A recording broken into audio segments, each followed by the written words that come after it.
wabarakatuh. Alhamdulillah, salatan wassalaman ala rasulillah amma ba'du. Anak-anakku sekalian, alhamdulillah kita pada kesempatan hari ini bisa melanjutkan pembelajaran daring. Masih tetap di tatimah. Ini sudah latihan atau contoh praktek.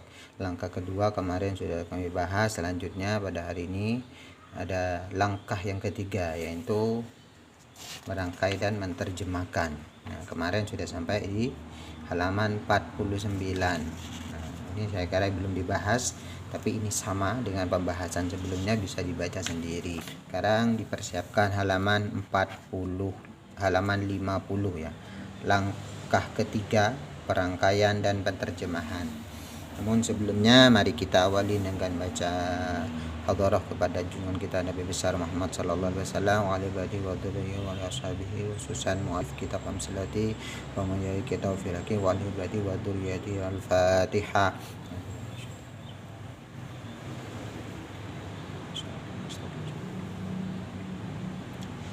Anak-anakku yang saya banggakan, melanjutkan langkah yang ketiga itu perangkaian dan penerjemahan. Kemarin kita sudah membahas kata per kata, wazan dan jenisnya, kaidah bayangan domirnya. Ini sampai dalam kotak ini adalah kata yang kita bahas. Dalam kotak yang kita bahas ya ada titiknya, ya ada titik komanya.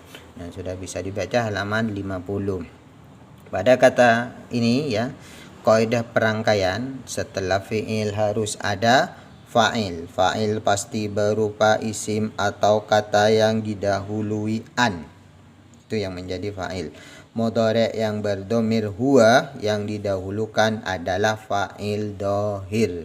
Karena biasanya yang fa'il dohir itu ketika ditasrif itu nomor 1 dan nomor 4. Nomor huwa atau berdomir hiya. Selebihnya biasanya kebanyakan berdomir fa'il, berfa'il dohir. Domir ya. Yang dohir itu yang jelas biasanya tasrif nomor 1 dan tasrif nomor 4 atau berdomir huwa dan berdomir anta.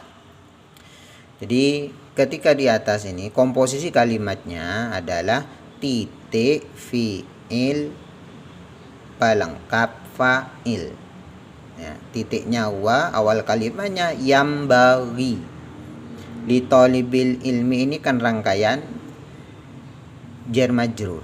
Maka kalau jar majrur biasanya menjadi pelengkap. Masih ingat pelengkap? Ing maf'ul bih, ing dalam maf'ul fi, karana maj'ul yajlih, kelawan maf'ul mutlak, hali hal, apane tamyiz, jar majrur. Ini menjadi pelengkap ya. Maka tapi tidak semua jar majrur itu menjadi pelengkap. Kalau bisa menjadi khobar, maka biasanya menjadi khobar jar majrur itu.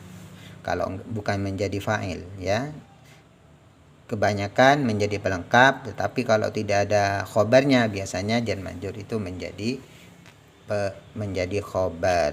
Al-ilmi ini juga rangkaian jar. Al-ilmi ini juga rangkaian apa? Thalabil ilmi ini satu rangkaian. Ini adalah idhofah. Jadi komposisi kalimatnya titik fi'il pelengkap fa'il gitu ya. Terus ayah taru. Ini juga titik. Awal kalimatnya ayah taru. Ini ternyata juga diawali ya. Ini adalah fi'il mudhari' kan ya. Fi'il mudhari' tanpa tambahan berdomir huwa. Mudhari' kemasukan an maka dibaca nasab ayyah taro. Yang harusnya ayyah taru ini dibaca ayyah taro karena kemasukan kemasukan an. Ingat, mudhari' dibaca nasab sebab kemasukan lan kai an. Di lagunya sudah ada mudhari' nasab sebab lan kai an. Mudhari' jazm lalilam lamma dan seterusnya ada di jilid 5 itu.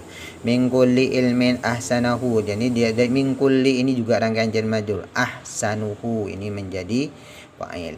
Terus selanjutnya pembahasan kata sampai titik koma berikutnya seharusnya di sini sudah lengkap, tetapi ini fa'il yang enggak ada maka ini yang menjadi fa'il. Terus fa'ilnya itu berupa titik koma ini tadi ya. Ini contohnya di bawah sudah ada. Ini fa'ilnya apa? Apa. Nah, biasanya mencari fa'il itu diberi pertanyaan apa atau siapa. Titik fi'il pelengkap fa'il. Ini titik kok berupa fa'il. Contoh pemberian maknanya ini ya. Wa dan wa yang bagi dan seyogyanya li talibil ilmi bagi pencari ilmu. Kalau bahasanya kedua wong kang loro wong kang loro ilmu ayah taru apa yaitu memilih ming kulli ilmin dari setiap ilmu ahsanuhu yang paling baik. Ahsanu yang paling baik. Sudah ada di sini contohnya nanti seperti titik fiil pelengkap fa'il. Fa'ilnya ternyata berupa fiil mudhari juga. Kok bisa menjadi fa'il? Padahal kaidahnya fa'il pasti berupa isim atau kata yang didahului an. Karena fiilnya ini dahului an, maka bisa juga menjadi fa'il. Karena apa? Yahtaru ini menjadi isimnya an. Jadi hukumnya sama seperti isim. Maka kalau sudah menjadi isim sama bisa menjadi fa'il. Nah, kok ini fi'il? Katanya setelah ada fa'il ada yahtaru. Ini fa'ilnya mana kok kosong? Berarti yahtaru berfa'il domir, tersimpan berdomir huwa. Kembali pada ya apa? Li talibil ilmi ini tadi. Terus setelah kamu pelengkap mingkul ilmin, ini menjadi pelengkap berupa rangkaian jar majrur. Jar majrur ini adalah mudhaf ilaih. Ahsanahu ini adalah pelengkap ya. Ahsana ini berupa isim mustaq yang berupa tafdil. Ahsana pelengkap hukumnya nasab. Kok ini dibaca dhamma Ustaz? Nah, yang dibaca nasab nunnya ini. Ini dua kata nah ya. Ahsanahu ini adalah rangkaian idhofah. Ahsanah dan hu. Ahsana ini adalah isim tafdil. Ini termasuk wiru munsharif ya. Ahsanah bukan ahsanan. Karena kebetulan dimodofkan pada hu, maka ini tanpa al, tanpa tanwin. Ahsanahu ini menjadi pelengkap. Nah, setelah itu baru terjemahkan. Ingat, memberi makna dengan terjemah itu beda.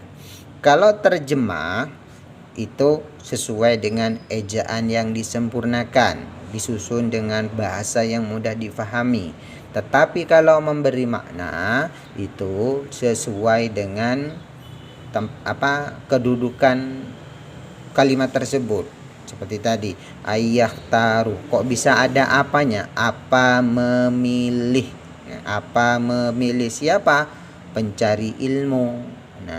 Nah, dalam bahasa Indonesia yang sudah diterjemahkan apa ini nggak usah. Kalau bahasa Madura ini pon apa, ada tining, ada panikah. Nah, kalau dalam Amsilati itu ada utawi, iku, opo, itu ketika diterjemahkan kadang-kadang tidak kelihatan. Tapi juga ada di dalam bahasa Indonesia ya. Kalau kalian ingat Undang-Undang Negara Republik tahun 1945 itu Undang-Undang Negara Republik bahwa sesungguhnya kemerdekaan itu ialah hak segala bangsa. Bahwa itu adalah menjadi mubtada. Jadi maknanya bahwa atau utawi itu bahwa sama. Bahasa Indonesianya bahwa. Itu ialah hak. Itunya itu khobar, makna daripada khobar itu masih nampak. Dari itu kita harus yakin bahwa yang menyusun Undang-Undang Dasar Negara Republik referensinya saya yakin itu adalah kitab. Karena itu mubtada khobarnya masih kelihatan di situ. Bahwa sesungguhnya kemerdekaan itu ialah hak segala bangsa. Nah, itu tandanya khobar seperti itu. Jadi saya yakin semua yang menyusun itu semuanya ahli baca kitab semua. Baik, demikian ini adalah contoh ya ketika praktek. Maka selanjutnya kalian bisa membahas seperti contoh di depan yang sudah kami berikan contoh. Insyaallah ini adalah materi terakhir. Harusnya kalian melangkah kepada kitab Pasca Amsilati sudah kami siapkan, harusnya diajarkan ketika pesantren Ramadan, namun Allah berkehendak lain ya, sehingga pesantren tidak bisa terlaksana dengan cara tatap muka, maka kitabnya pun nggak kami sebarkan, itu sudah kami pesankan. Tapi tidak masalah, mudah-mudahan dengan seperti ini sedikit pengalaman dari awal sampai akhir ini besar manfaat dan barokahnya. Yang penting kalian melaksanakan jujur ya. Kalau pengen kalian mendapatkan ilmu ya, kalau cuma pengen ilmunya ya belajar ya, harusnya. Nah, kalau sudah dapat ilmu kan harapannya kalian mendapat manfaat. Untuk manfaat itu apa? Bitoah ya, kalian harus taat. Taatnya apa? Disuruh jujur ya jujur, disuruh ngerjakan yang ngerjakan, disuruh baca ya baca, disuruh menyimak ya menyimak. Itu adalah salah satu usaha untuk mencapai kemanfaatan. Ingat, nilai yang bagus itu bukan jaminan untuk mendapatkan manfaat ya, tapi kalau untuk nilai untuk insya Allah bisa, tapi untuk manfaat itu harus taat. Taat pada siapa? Ya, kalau kita ada di lembaga taat pada aturan lembaga, kalau kita pada guru taat pada aturan guru, kalau ini metode kita harus taat pada aturan metode ini, dan kita berada di negara ini kita taat pada aturan negara. Ini adalah cara kita mendapat kemanfaatan. Nah, setelah itu nanti kalau sudah manfaat harapannya barokah. Artinya ilmu yang sedikit itu bisa berkembang. Nah, untuk berkembang itu ada bil khidmah, dengan kita mengabdi entah kepada guru, kepada lembaga, kepada umat. Nah, itulah langkah-langkahnya sudah saya tulis itu di tangga di tengah itu. Kalau cuma ilmu ya dengan belajar, al ilmu bita'allum ya, kalau cuma kalau pengen manfaat ya al manfaatu bit ta'ah ya, kita harus dengan taat. Tapi kalau untuk barokah, al barakatu bil khidmah, yaitu harus dengan mengabdikan diri.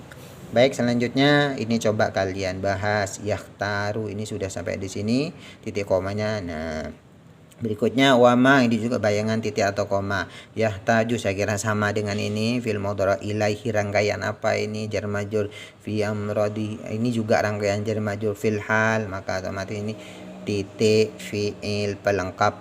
Ingat, pelengkap bisa lebih dari satu. Terus ke belakang ini coba kalian bahas. Jika ada pertanyaan nanti silakan tulis di kolom komentar atau langsung ke WA ke saya ya. WA saya tidak masalah, di kolom komentar di video ini tidak masalah. Nanti akan saya bahas insyaallah minggu depan setelah ini sesuai dengan jadwal. Mudah-mudahan kita bisa bertatap muka. Demikian kurang lebihnya, mohon maaf. Assalamualaikum warahmatullahi wabarakatuh.